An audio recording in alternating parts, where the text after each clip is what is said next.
What's going on YouTube? It's Spiritual Nutrition, and today we're going to be discussing 10 food items from the 2000s that we miss. The 2000s brought a lot of great things to our lives. Good music, MySpace, weird fashion trends, but best of all, legendary food items that we simply just don't see anymore. We'll get started by talking about a game changer in the world of lollipops. The Hubba Bubba Squeeze Pop was a liquid lollipop that surged in popularity throughout the 1990s and 2000s. Not only were these things unique in their appearance, but they also made it extremely easy to consume a lot of sugar in one sitting. Unfortunately, there's not a lot of information out there about Hubba Bubba Squeeze Pops or why they were discontinued, but it's clear that they had a sort of cult following while they were being produced. To prove my point, if you go on any website where Squeeze Pops used to be sold, you'll see a bunch of reviews of people pleading for their favorite candy back, some even calling it their medicine. Nonetheless, Squeeze Pops were likely discontinued because the main ingredient was high fructose corn syrup. Although delicious, high fructose corn syrup is essentially just artificial sugar, and it's terrible for you when consumed excessively. Many experts believe high fructose corn syrup contributes greatly to obesity, so it seems like Squeeze Pops were pulled in an effort to combat childhood obesity. After researching, I found that these haven't been available online since 2014, and the closest alternative is Kids Mania Ooze Pops on Amazon, which I've linked out to in the description below. The next item is so 2000s that Ashley and Jessica Simpson did a commercial for it. What's this? New Icebreakers liquid ice. Is it liquid or is it ice? Both. Both? They're tiny liquid-filled mints, which are cool and refreshing as ice. That's right. Icebreakers liquid ice. Little balls that exploded with minty freshness so intense that it was dangerous to drink cold water after.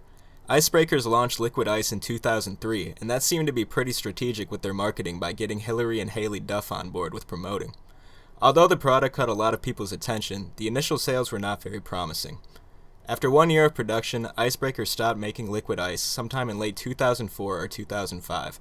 Besides the first year sales being an issue, the mints were made with an artificial sweetener called neotame. Neotame is based on aspartame, which is a sweetener in most diet sodas. Neotame is FDA approved and safe to be consumed in food products, but many people were still skeptical because the sweetener was not thoroughly studied in humans at the time. These mints are personally one of my favorite items to make the list, and although they were discontinued around 2004, I remember them being around in some places until 2008. Coming in at number 3, we have a certain line of colored ketchups that would shake up the condiment world for a short stretch throughout the 2000s. Heinz E-Z Squirt was a genius idea that had never been seen before. Kids went nuts over this stuff, and even adults were out here putting purple ketchup on their french fries. Heinz launched the product in 2000, and the initial success was so great that it helped the company capture 60% of the US ketchup market in only a few years. Approximately 25 million bottles of colored ketchup were sold prior to the product line being discontinued in 2006. As for why the product was discontinued, it's likely that the fad died out and sales started to plummet. After a period of 6 years, people realized that the green ketchup they were eating was the exact same as the red ketchup that's been around forever. It also became apparent that the colored ketchups were filled with artificial dyes to give them their unique colors, so people weren't too fond of this. There's no doubt that Heinz did a great job with their marketing. They started by promoting the new Shrek movie with their green ketchup, and eventually they launched other colors to keep the ball rolling. Unfortunately, it was the combination of artificial dyes and overall disinterest that caused this product to be pulled, but Heinz E-Z Squirt was certainly a revolutionary force in the condiment game. One soda company that made a name for itself in the 2000s was Sprite. At number 4, we'll be looking back at Sprite Remix, a line of 3 Sprite flavors released 18 years ago in 2002. Just like the original soda, Sprite Remix was colorless and caffeine-free. The 3 flavors were Tropical Remix, Berry Clear Remix, and Aruba Jam, all of which were somewhat fruity in taste. As far as branding, Sprite Remix had a couple of cool commercials with DJ Logical that definitely represented the 2000s well. The Remix line didn't just stop at sodas, as they also produced mixable flavor packets as a part of Coca-Cola's do-it-yourself promotion. Customers could buy these flavor packets and pour them into an original Sprite to reach their desired flavor. Despite the fact that many people enjoyed Sprite Remix, the line was discontinued in 2005 after 3 years of production. Fast forward 11 years to 2016 and Sprite released a new product called Sprite Tropical Remix, which is just a rebranded version of the original Sprite Tropical Remix. Nowadays this stuff is hard to find, but most McDonald's offer a Sprite Tropic Berry that is also nearly identical to the original remix. Up next is a variation of a popular candy by Nestle. Butterfinger BBs were launched in 1992, and they were essentially just marble-sized Butterfinger balls. If you've ever had a Whopper or Milk Dud, they looked fairly similar but had a different consistency. The BBs were instantly a hit, and many people probably remember them because of their joint marketing with The Simpsons. The Simpsons was one of the most popular TV shows in the 90s and early 2000s, so Butterfinger caught a lot of attention when they started airing commercials featuring some of the main characters. Butterfinger BBs enjoyed a successful run from 1992 to 2008. I'm not quite sure why they were discontinued, but there's a good chance that sales started to drop off at some point. There's also a possibility that Butterfinger wanted to test new product ideas such as Butterfinger Buzz in 2009 or Butterfinger Cups in 2014. Although the BBs are long gone, Butterfinger did not completely stop their production of bite-sized varieties. Butterfinger Bites were launched in 2009, and Butterfinger Snackers were released shortly after. For many people, the new products did not have the same taste or texture as the original BBs, so they didn't improve. Despite being a staple in the early 2000s, Butterfinger BBs are now a distant memory in 2020. At number 6, we can't forget about a chip that was packed with flavor and the perfect amount of crunch. Doritos 3D was exactly as the name implies, a three-dimensional version of the normally flat corn chip. They kind of resembled the Bugle if you've ever had one of those. Doritos introduced their 3D chips in 1998 with the original nacho cheese and Cool Ranch flavors, but they also included a jalapeno cheddar flavor as well. What a time to be alive when all bags of chips were still only 99 cents. Unfortunately, the enhanced flavor wasn't enough to keep these on the shelves. After a few years, 3D Doritos were discontinued with little to no reasoning. Just like many other items in this video, there are petitions across the web to bring these chips back, so maybe one day we'll see them back in stores. As for right now, many people claim that 3D Doritos are available in Mexico with a queso flavor that is fairly similar to the original nacho cheese flavor. Coming in at number 7, we're throwing it back to Coca-Cola with lime. There's been so many different Coke flavors over the years that you've probably lost track of them all. I remember Coke with lime fondly because of this single commercial that used to play on a daily basis.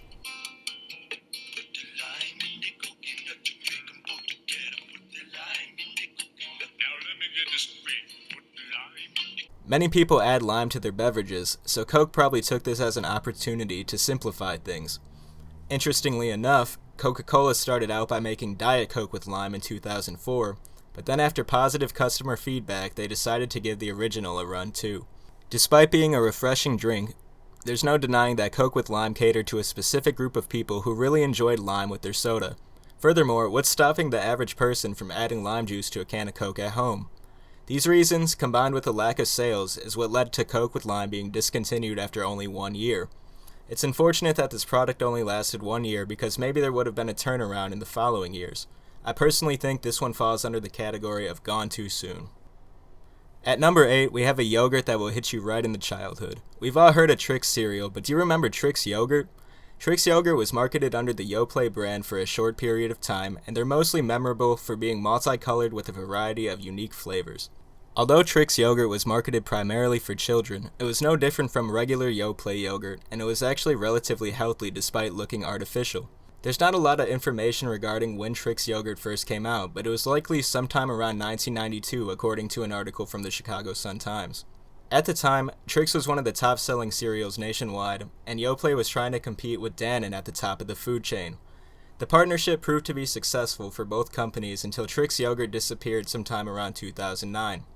Despite having no artificial sweeteners or dyes, there's speculation that the multicolored yogurts started to receive backlash from a generation that was growing more health-conscious. Number 9 brings back a chip that my spicy fans know and love. Doritos has come out with a lot of great flavors over the years, but Fiery Habanero really sealed the deal for a lot of people.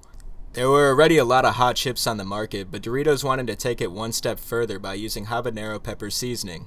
If you can handle the heat, these chips were delicious, but many people were not capable of eating a whole bag in one sitting. The Fiery Habanero was launched in late 2005, and it was quite bold of Doritos to do so in a time when spicy foods weren't as popular as they are today. Snack foods like hot Cheetos were just starting to gain popularity, so there was definitely some uncertainty with the launch. As I've previously stated in this video, the main goal of a brand like Doritos is to produce chips on a large scale to sell more units and make more profit. By targeting an untapped niche at the time, Doritos was taking a big chance, and they likely stopped production as soon as the flavor wasn't profitable anymore. The chips were pulled in 2009, but the 3 years of production were enough to create a lasting impression on people. The love was so great that there's both a petition on change.org and a Facebook group dedicated to bringing back Fiery Habanero Doritos. Although Doritos has come out with a new spicy variation in recent years, loyal fans are still trying to get the attention of Frito-Lay to bring back the heat. Lastly, at number 10, we're looking back at a Kellogg's product that every kid loved to see in their lunchbox. Yogos Bits were a yogurt-covered snack that came in a variety of fruit flavors. They were shaped like little balls and they were pretty sweet. For a lot of kids and parents alike, Yogos Bits were the perfect combination between a snack and breakfast item. Yogos were low in calories at only 80 per pouch, but they also contained a bit of saturated fat and were high in sugar for such a low calorie content. Yogos came out in 2005 and the product did well for a few years. A lot of people assumed that Yogos disappeared because of nutrition concerns, but Kellogg's came out themselves to say that Yogos Bits simply didn't have enough fans. They were discontinued sometime around 2009 or 2010, and yes, in case you're wondering, there's a petition to bring these back too. Despite being a commonplace in the childhoods of many, the demand simply wasn't strong enough to keep these around, and it doesn't seem like they will ever make a return. With that, the video has come to a close. Thank you guys so much for watching, and I hope you guys unearthed some type of nostalgia after watching this video. If you guys enjoyed this video, please remember to leave a rating and subscribe to my channel to show your support. These videos do take a lot of time to make, and I'm a one-man team. Lastly, make sure you leave a comment telling me your thoughts on these foods or foods that you think should have made the list, and stay tuned for more videos on similar topics in the future.